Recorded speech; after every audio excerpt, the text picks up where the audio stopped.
Ladies and gentlemen, welcome to the Fantasy Football Today group therapy session. Today, we're going to talk about the Seattle Seahawks, who decided for the second year in a row to take a running back in the second round of the NFL draft. After Kenneth Walker went off and had an awesome rookie year, they went and they took Zach Charbonnet, pretty much the consensus number 3 running back.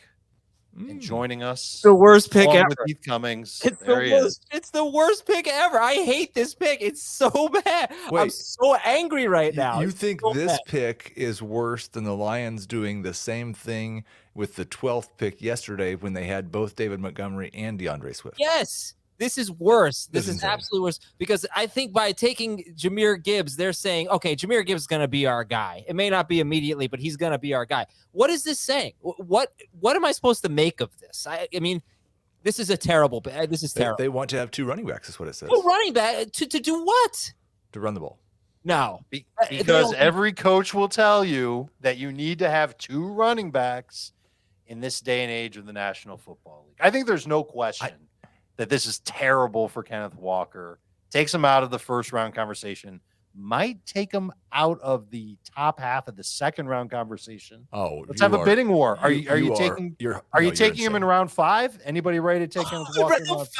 I don't think Charbonnet is going to have that big of an impact. Right. So round 5, raise your hand if you're going to take him. All right, what does he think? I don't think that there's any reason to think that if they had a round 2 running back on their team and they drafted a round 2 running back on their team, that the guy who was prior the round 2 running back is definitely the lead back in the committee. I think this is a committee, and it's going to be gross. And I am not taking Kenneth Walker in round 1, 2, or 3. And the thing I'm most mad about is that Pete Carroll is single-handedly destroying 2023 rookie drafts. First, taking JS in when he already has DK Metcalf and Tyler Lockett. Then taking Charbonnet when he already has Ken Walker. Just an absolute disaster. Like Anthony Richardson might be pick number 4 in 1 quarterback drafts. I'm laughing. I should be crying. And you ruined my game, Heath. So round 4 is when you're taking Kenneth Walker. That's your initial reaction. Yes. Adam, Can you make this a sunshiny moment? Yes. Would you take Kenneth Walker in round 3? Yes. I want to know what you guys think because Charbonnet had 61 catches in 2 seasons at UCLA. Could they just use him on third downs as a rookie and we still have a feature back sort of role for Ken Walker because he didn't really catch that many passes anyway last year. But, I mean, Ken Walker was so good last year that I don't see why you would take him off the field. Is that the optimistic view that they use Charbonnet? He doesn't look like a third down back to me, but like I said, 61 catches in 2 seasons. That's the rosiest outlook I can take. But I still think round 3 right now for Walker. I agree with you. And if I may piggyback on that, I think there's no question that Walker is more explosive than Zach Charbonnet. So this could legitimately be, we like Charbonnet's hands. We're going to use him more in passing down situations. And he's excellent depth in case something happens to Kenneth Walker. And remember, Walker got a lot of work, but boy, was he boom or bust carry to carry last year. 15.9 PPR points per game from week 6 on. Now he'll have a little bit of help, but I still think that Walker is the better running back in Seattle. And I think he's got a chance to still finish as a top 12 fantasy running back, but you don't have to draft him that way. I bet the consensus is going to have him 22nd between 22nd and 30th overall on draft day. Walker, yeah, I think that's probably. I think you guys we've glossed over possibly the biggest point. Like Zach Charbonnet is a big back. I would not be surprised at all, especially with as hit or miss and home run Kenneth Walker was, if Charbonnet is the short yardage back at some point as well. I have a hard time buying into it. I know he was good at it, and maybe they go back and forth.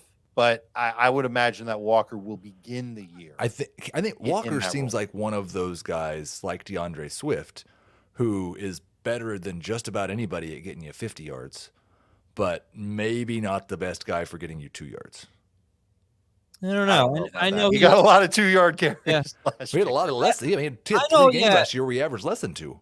He was one of the most boomer bust on a per carry, kind of basis. He had one of the highest rates of 0 or negative yard carries and one of the highest rates of explosive runs. I don't know if that's necessarily his profile, but I'm just going to throw out some other round 2 running backs, guys, 2016, Derrick Henry was a round 2 running back behind DeMarco Murray, did almost nothing as a rookie. 2018, Nick Chubb, for 6 games before they traded Carlos Hyde, he had like 6 carries or something. He got no work, and then they turned him loose. Miles Sanders, before Jordan Howard's injury, didn't really do that much. He had 76 carries and 22 catches, 8.4 carries per game. That's not nothing before the Jordan Howard injury. Those are just a few examples. I don't know if you can draw any parallels to that, but specifically Derrick Henry and Nick Chubb, round 2 running backs who didn't do anything. For Chubb, it wasn't until there was a trade, which isn't going to happen with Walker. And for Murray, it was all for Henry, it was all season behind Murray. So just a couple of big names there who were drafted in round 2 had quiet rookie years until the circumstances changed for Chubb. It's true. It's true. Okay. So if we're moving Walker down and you're getting him at a discount now, do you prioritize getting Charbonnet with or without Walker in round 8 or 9? Oh, for sure. Yeah, because something happens to Ken Walker and Charbonnet is all of a sudden the top 12 running back. And he'll have some semblance of a role. It could be that passing downs role. And maybe the 2-minute offense, that hurry up offense that he could play in. We'll wait and hear what Pete Carroll has to say about it. But, I went into this video thinking that we were just going to end up absolutely hating and trashing Seattle and Pete Carroll. And yes, he has kind of ruined some rookie-only drafts. But maybe we've made some good sense out of this. And maybe now we can dial back those expectations for Walker and still have something with Charbonnet. But, man, it would have been great if Charbonnet had gone to a team that really needed a running back and gotten a chance to be a starting running back. And we'd have 2 running backs in the top 24 instead of 1 that we're now nowhere near as excited about as we were 24 hours before. That's going to wrap up our video on Zach Charbonnet.